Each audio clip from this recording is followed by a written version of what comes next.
je vais revenir dans mon tableau, comme ça, S'il vous je plaît. ne vais pas vous fatiguer. Combien? L'amortissement. 35. 35 200. Très bien. Donc, le chiffre, vous l'avez maintenant, 35 200. Ça veut dire quoi? Ça veut dire que l'amortissement, il a baissé de 35 200. Alors, est-ce que cette écriture, elle est suffisante pour traduire ça?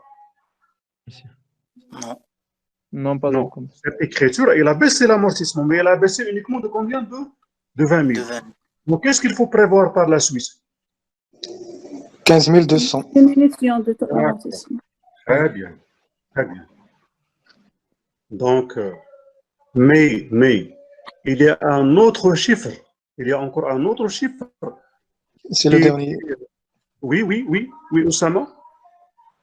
C'est Badr, c'est la valeur de l'ensemble.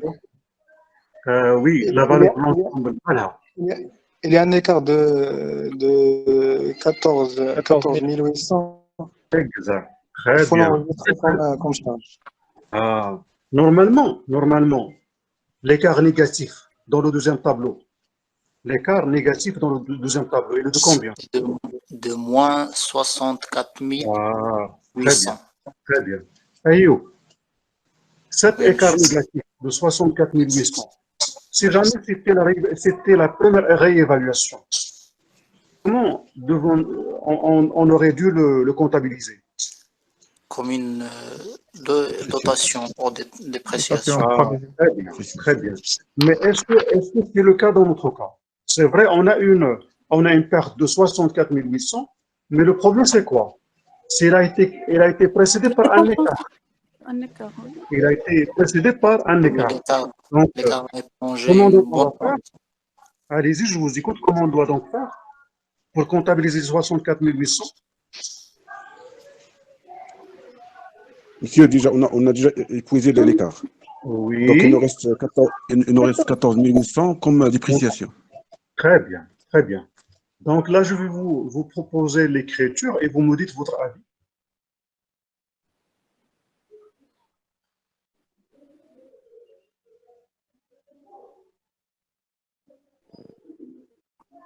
Exact. Oui, c'est correct. Alors, cette écriture, elle est correcte. Donc, cette écriture, il traduit à la lettre les chiffres qu'on a dans la colonne 3 du tableau numéro 2. N'est-ce pas? Ces deux écritures que nous avons devant Oui, nous, les deux écritures. que nous avons devant nous, qu'est-ce qu'ils font? Tout simplement, à la lettre, ils comptabilisent les montants qu'on a dans la colonne 3, l'écart du tableau numéro 2. C'est bien ça? Oui. Très bien. Oui. Mais, dans les livres des normes comptables internationales, la deuxième écriture, ils ne la font pas comme j'ai fait. Ils ne la font pas comme j'ai fait. Cette écriture, vous n'allez pas la trouver dans d'autres livres. C'est une écriture personnelle. Je dis bien, c'est une écriture personnelle. Et moi, je suis convaincu par rapport à cette écriture. Dans les livres, qu'est-ce que vous trouvez? Ils ne font pas écriture avec 3 montants. Je vous écoute. Je parle de la deuxième écriture. Ils font écriture uniquement avec un seul chiffre. Un seul chiffre, Lequel? 14 800. Très bien. Et comment eux, ils font l'écriture?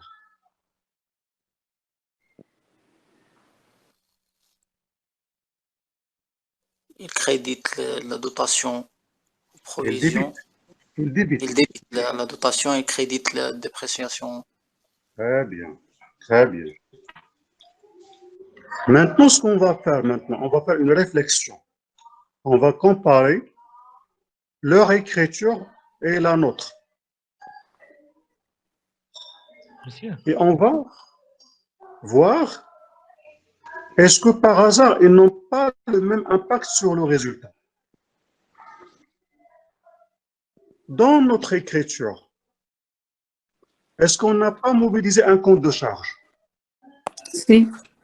Oui, Ou bien un ou bien plusieurs? un seul. Un seul.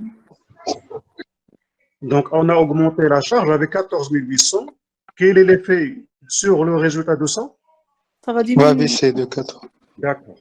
Leur écriture, dans leur écriture, est-ce qu'ils n'ont pas mobilisé un compte de charge? oui, Oui. ils ont Oui. dit Un seul. Avec quel montant? 14 800. 14 800. Donc, le même impact. Déjà, Oui, c'est le même impact. même impact. Donc, notre écriture, leur écriture, même impact sur le résultat. Maintenant, impact sur le patrimoine. Vous savez que chaque fois l'actif augmente, le patrimoine augmente. Chaque fois le passif, pardon, chaque fois l'actif baisse, le patrimoine baisse. Et là, je vais un peu compliquer l'explication en vous posant 4 questions. Une augmentation d'un actif normal, son impact sur la valeur. Soit augmenté. Augmentation. Une baisse d'un actif normal, son impact sur la valeur. Diminuer. Une baisse de la valeur. D'accord. Une augmentation d'un actif soustractif. Actif. Diminution de la D'accord. Une baisse d'un actif soustractif. augmentation de la Augmentation de la valeur. D'accord. Qu'est-ce que représente le montant 30 000? Une Une baisse. diminution d'actif. diminution de la Et donc, impact sur le patrimoine, c'est quoi? Une baisse. Baisse de valeur. Et c'est quoi le 15 200? une augmentation d'actifs soustractifs. Une diminution La d'actifs diminution de soustractifs. l'actif. Alors, il faut faire attention. Il faut faire attention. Alors, je vous écoute. C'est quoi le 15 200? C'est une augmentation de l'actif soustractif. Non, non. C'est une diminution de l'actif soustractif, c'est-à-dire l'augmentation de la De Ça, c'est une l'actif. diminution de l'actif. Exact. L'augmentation d'actifs. Donc, il faut faire attention à cela. Sinon, là, vous allez vous perdre. 15 200, c'est une diminution d'un actif soustractif. Et donc, c'est quoi? L'augmentation En termes de d'actifs. Augmentation de l'actif. Augmentation du patrimoine. Ouais, très bien. Donc, avec cette écriture numéro 2, j'ai mobilisé 2 comptes d'actifs. Un actif soustractif et un actif normal. Oui. Est-ce que vous pouvez raisonner en termes de valeur? 30 000, la valeur a baissé. 15 200, la valeur a A baissé aussi. Ah, bon. La valeur a augmenté. Augmentation. Alors, je ne vais pas aller Donc, vite. c'est une baisse d'actifs. A Donc, baissé. c'est une baisse d'actifs de 14 800. Très bien. Très bien. 14 Donc, 800. très bien. Donc, finalement, le patrimoine a A diminué. Par A rapport- diminué. Exact. J'espère, est-ce que ça, j'espère que ça, c'est clair. Clair. Oui, c'est Là, nous sommes dans une réflexion, nous sommes dans une comparaison entre 2 modes d'écriture pour voir justement est-ce que les 2 sont valables. S'ils ont le même impact, ils sont valables. Alors, leur écriture, est-ce qu'ils n'ont pas utilisé un compte du patrimoine? Non. Oui, oui, un actif soustractif. soustractif, oui. Ils l'ont débité ou bien ils l'ont crédité? Ils l'ont débité. D'accord, ils l'ont crédité. Donc, c'est une augmentation de la dépréciation. Oui, Et qui dit augmentation de la dépréciation, c'est quoi en termes de valeur? diminution Une de baisse de la valeur. De combien? 14 800. Très bien. Donc là, nous avons 2 conclusions au terme de cette comparaison. Les 2 écritures ont le même impact sur le... résultat. C'est Le la valeur résultat de la valeur du patrimoine. Très bien. Mais, Le problème, c'est que uniquement avec cette écriture, et c'est un avantage de cette écriture, raison pour laquelle moi je suis convaincu, c'est que avec cette écriture, on vérifie la proportionnalité entre quoi et quoi. Entre la valeur de construction de l'actif avant et après.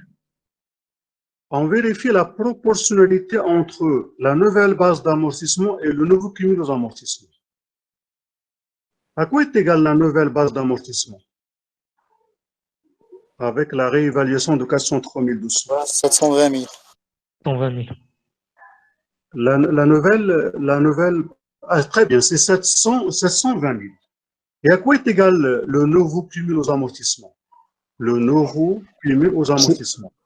Il faut tout simplement voir le tableau. Il faut tout simplement voir le deuxième tableau.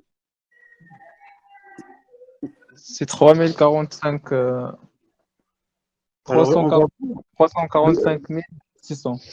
Oui, oui, on va voir donc le tableau comme ça, on va donc... Non, non, c'est pas ça. C'est 316 800. Ça, c'est le deuxième, c'est le nouveau cumul aux amortissements. Ce montant 316 800, soit on peut le prendre directement du tableau, soit on peut le prendre directement du tableau, ou bien on peut le calculer de manière comptable. De manière comptable, c'est-à-dire, je vais revenir à tous mes journaux, dès le début, et je commence à faire mon calcul. On avait commencé avec un solde initial de combien? 300 000. 300 000. Et là, je vais défiler les écritures. Oui. Et vous, chaque fois, vous allez me faire les calculs. Donc, 300 000. Plus 20 000. Oui, plus 20 000, ça fait 320 000. Plus Encore. 32 000. Ça fait 352 000. Encore. Donc 352 000. Après, alors là, j'ai sauté. C'est ça, je crois. Après. 30. Moins 20 000. 15 000. Moins 20 000. Et moins 15 000. Oui. Ça donne combien? Ça donne combien? Vous faites le calcul, s'il vous plaît. 316 800. 316 800. Et c'est bien le chiffre qu'on a dans notre tableau. Non, c'est le même. Donc, comme j'ai dit, le nouveau cumul, soit je prends le tableau, soit je le calcule de manière comptable. Mais c'est quoi le plus important? Le plus important, c'est que si je fais le 720 000, nous maintenant, on est à quelle date? Nous sommes au 31/12/N-1. Combien d'années déjà consommées à cette date? Combien d'années déjà consommées à cette date? 10. 11 ans. 11 ans. 11 ans, oui. D'accord. Et à quoi est égale la nouvelle valeur, la nouvelle base d'amortissement? 403 200. Non, non, la nouvelle base d'amortissement. La nouvelle base d'amortissement. C'est-à-dire 720 000. Donc, si on fait 720 000 fois 11 sur 25, vous cherchez ça dans combien?